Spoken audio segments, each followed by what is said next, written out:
Welcome back. Have you taken the time to assess whether or not your beliefs are actually your own? Might sound kind of obvious, might sound like one of those things where, of course, my beliefs are my own. I have them, so they must be mine. And you would think this would be an obvious point, but two conversations recently with either a friend online or a random stranger that DM'd me have opened my eyes up to the fact that most people are walking around with really firmly held beliefs, pretty fundamental things about reality, God, existence, and they have no idea why they believe them or even what they believe about the subject. Let me explain using an example. So I got on a call the other day with a friend. He calls me up, recently introduced to this guy, and he tells me that he fucked up with a girl. So he proceeds to tell me that he was in a city for an event, was talking to two different girls that he had met, I guess, online, and plans to take them both on dates separately. And so he hung out with one girl, took her on a date, they ended up hooking up. Then the same evening goes to hang out with the second girl, and before they're hooking up, she catches him with hickeys on his neck. Kind of some high school shit, if I must say so myself, but she obviously was kind of put off by that, a little bit offended, said that she has standards for herself, doesn't want to sleep with somebody who slept with somebody else in the same, what turned out to be same day.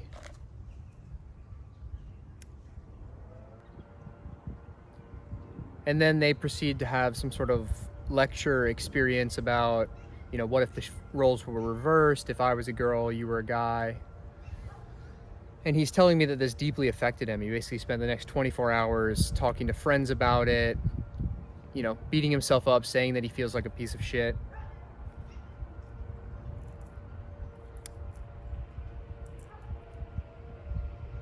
And feels like he fucked up based on how she responded and kind of what went down.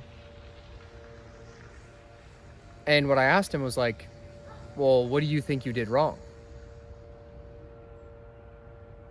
And I mean, he proceeded to share more context about the situation.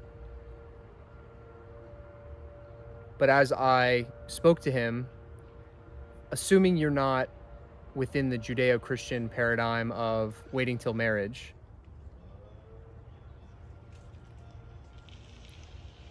we as adults are not responsible for other people's internal experience, their emotions. We're only responsible for our actions, how we treat them, how we communicate to them, and how they feel is a reflection of their internal state, not ours. So as long as he didn't manipulate her, either one of the girls, lie to them, saying that he was only speaking to one girl, lead them on to believe that sort of thing, the fact that she was offended is just her taking offense to a situation. So while he may not feel good about how he made her felt, may not want to repeat that, that's fine. But what does he actually believe is right or wrong? After the further conversation, it seems like he really didn't exactly know what he believes is right or wrong in that scenario. And it's for him to decide what he believes. Not to say that truth is relative, but to say that his beliefs seem to be some sort of leftover conglomeration of being raised Christian, so there's the shame around sleeping with someone before marriage, and then society saying that, oh no, you can sleep freely with people, it's no consequence at all. And then the trad movement online saying that no, you need to be high value, you need to seek out one partner, chase your wife, whatever. All of these different mimetic hazards, these different clouds of belief sets are there for the acceptance. You can choose to believe them, but you very well should know what you believe and why you believe it. So when someone presses you with a question like, do you think X, Y, and Z is wrong? you actually have an answer, and it's not just this waffling situation. Similarly, a guy DMs me the other day on Twitter, and he was replying to one of my tweets, generally like complimenting what I said, and it was related to faith and belief in God. And he was saying something about Jesus coming to save us from our sins. And I was like, do you believe that we are inherently fallen? And he's like, well, not necessarily. You know, I'm not like a Christian by religion. And I was like, okay, well then what is he saving us from? He's like, well, hell. And I'm like, well, what is hell? And he's like, well, I don't really know. It's just like, you know, it's what I've been raised to believe. And it's like, so you would lob out into the universe a phrase like, I'm going to be saved by Jesus Christ. I believe that we are saved by Jesus Christ, is what he said. That is a super loaded phrase. We, all of humanity, is what he was alluding to, are saved, implying saved from something, by Jesus Christ. Again, I'm not here to police what you believe. I'm not here in this video to make a comment on Jesus saving us from whatever. But to lob out the objective statement that I believe that we are saved by Jesus Christ, and then to not know saved from what, or that we are even inherently fallen by nature, is just insane to me. And these are just two examples, but I think it's actually super common. And man, it's hot as shit out here.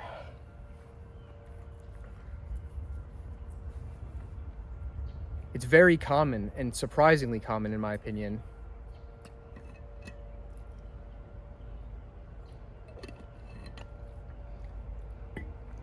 How many people have no idea what they believe and why they believe the things that they do?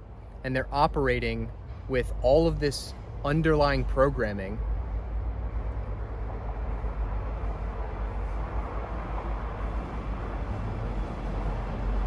Got a little train action going on back there.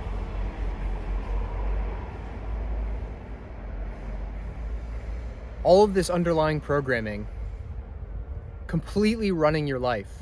Like to unconsciously state that I believe Jesus Christ is here to save us from our sins. And then when asked, do you believe that you are inherently flawed and evil and fallen? And not believe that? Or not have context to what you believe, but still be saying that you're saved? How is that operating in the background in ways that you can't even imagine? Are you quietly looking at yourself as a flawed human being? Flip to the other conversation.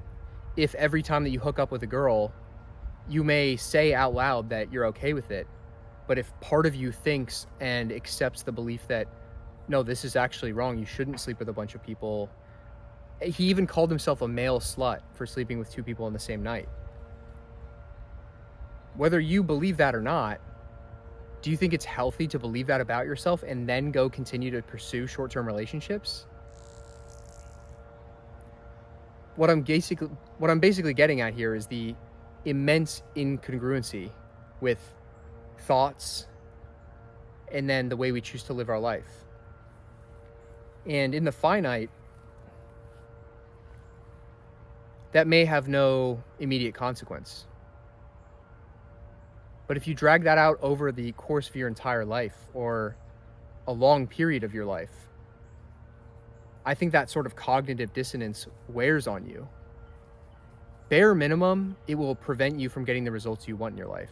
Because the people who really get what they want in life are completely and exactly clear on what it is that they want, what it is that they say, and what it is that they do. Extremely congruent. Their word is their bond, because they understand the metaphysics of I think, therefore I am. In the beginning was the word, the logos. We speak reality into existence. Our thoughts become things. And if you have all these thoughts just running in the background, unbeknownst to yourself, or unaddressed, or without awareness placed on them, that's going to become your reality in some shape or another.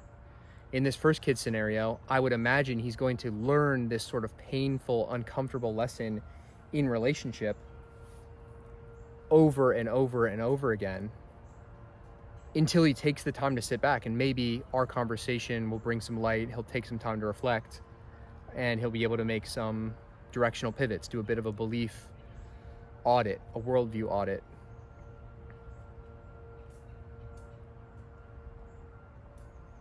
But I think there's almost nothing more valuable to take your time doing.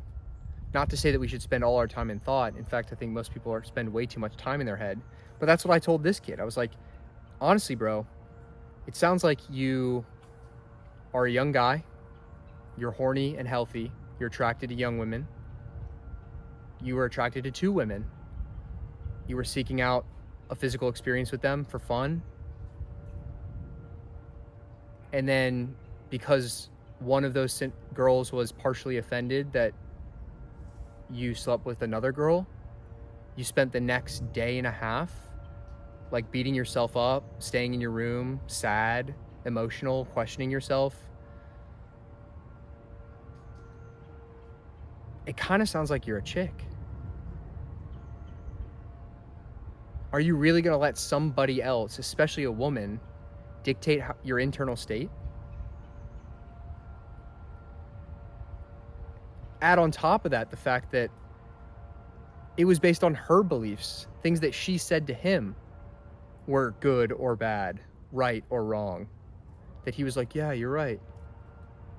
I was being kind of a male slut. This wasn't super fair to you.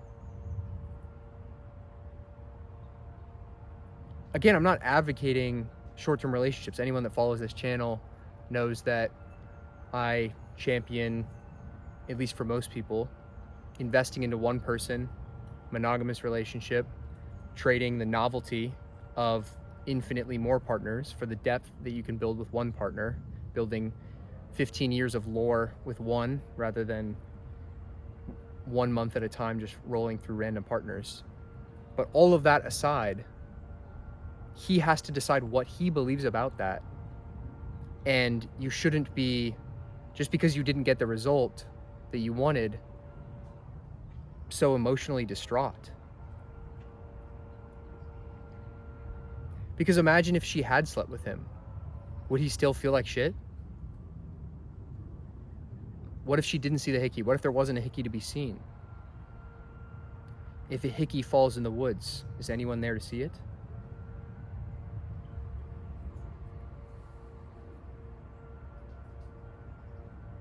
These may seem like useless thought experiments or questions, but I just think they're extremely emblematic of having no awareness around what you believe and why you believe it. I had a different friend, Dustin, who I mention often on this channel. We were on a group FaceTime in the group that we have. And he said, you know what I like about you, Zach? He said, for better or for worse, you're a man of conviction. I believe greatly the things that I believe. And maybe that is a rarer trait than I'm trying to project. I don't ever mean to be too prescriptive on this channel. But I do think that since becoming more aware of my beliefs, why I believe them, where those beliefs come from, that I've become a more powerful and potent individual in my life. Because, as I've said many times before, belief is a tool. It is a technology to be used. Okay, it is so fucking hot.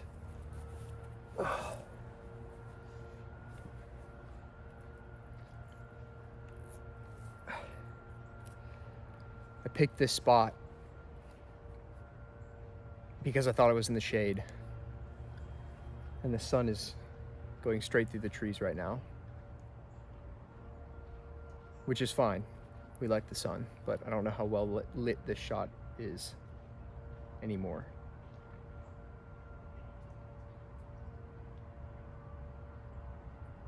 But belief is a tool, it's a technology.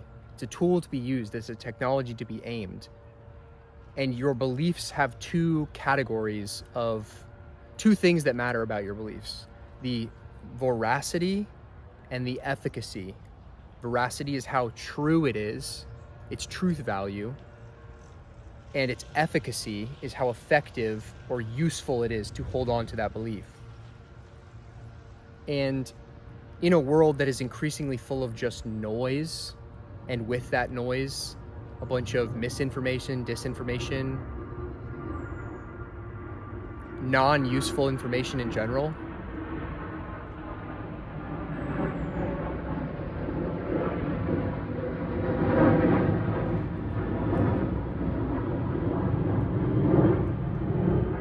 wait for the plane to pass, sorry.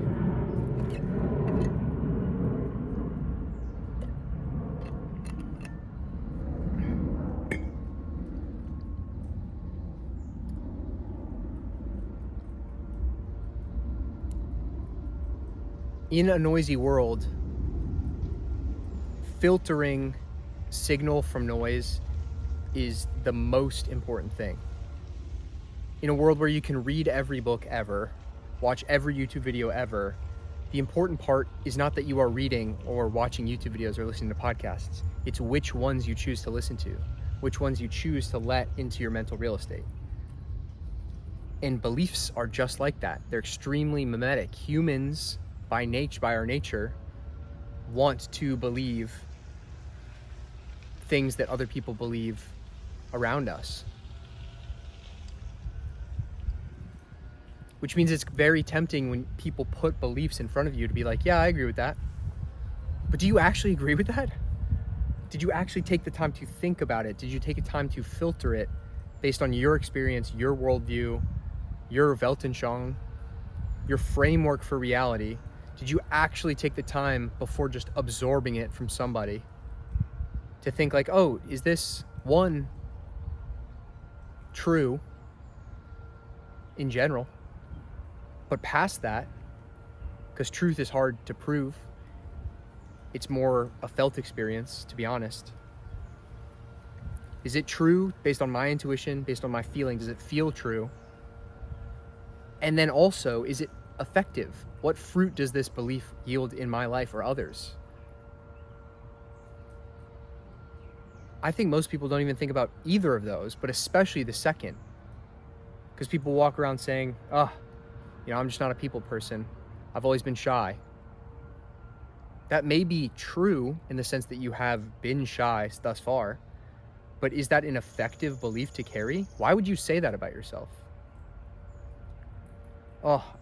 I'm just big boned. I have a slow metabolism. I tend to be overweight. What does that even mean? First of all, is it even true? Are there people that are even like that? And even if it is true, and you're somebody who gains weight easily and has a harder time getting leaner, how does it benefit you to continue to believe that? Why would you not affirm the reality you want to see? I effortlessly lose body fat. I stay lean naturally, easily. I am naturally magnetic and charismatic. People want to be friends with me. This may seem like a bunch of woo-woo nonsense, and it's like, yeah, Zach, well, I can't force myself to believe things that I don't think are true. And that's where you're wrong. Because all the psyoping that the mainstream media has done through repetition and memetics, just repeating the same message over and over and over until it becomes true, even if it's not even close to true, you can do the same shit for yourself. You can literally psyop yourself into a better reality. That's what visualization and affirmations are.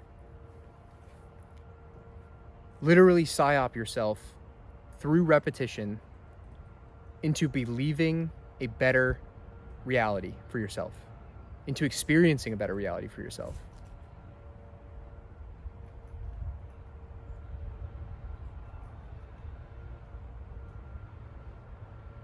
And it starts with the auditing process. It starts with sitting with yourself and saying, what do I believe about God? What do I believe about where we came from?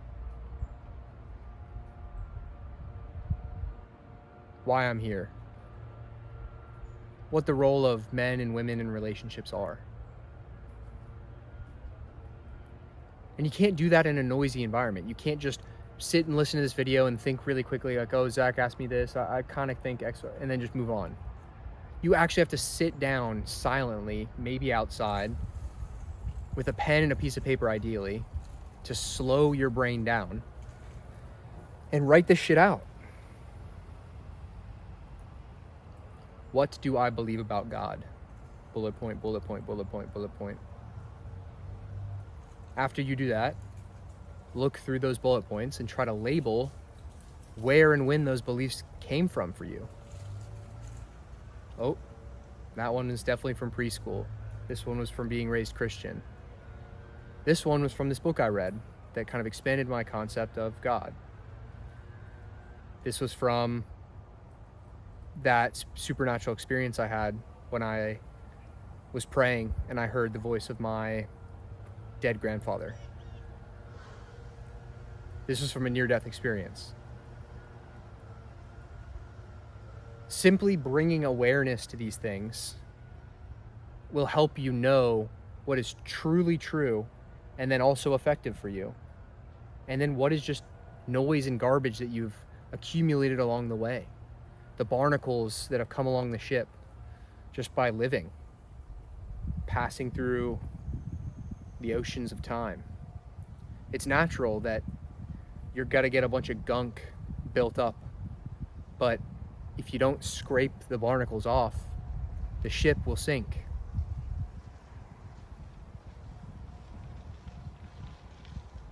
And unless you build in these processes for yourself, there's no process for this. There's no quarterly audit at work for your internal state. Very rarely are you gonna find a girlfriend who sits you down and says like, hey, let's think about where this relationship is going and what we actually want to see out of a relationship. That's your job, homeboy. You're leading.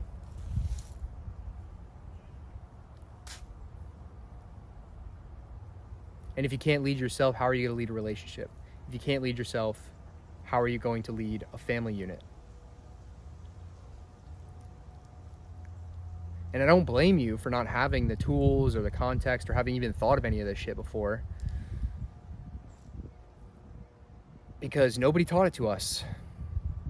Sure as hell wasn't given to us from our dads or their dads. But we are in an unbelievably unique time and position. We have these little black screens where strangers on the internet can completely change the trajectory of your life with a single piece of content. We can get access to the world's best therapists, neuropsychologists, philosophers, mystics, poets, all at our fingertips, synthesized by ChatGPT and the thousands of souls that go into the machine learning algorithms.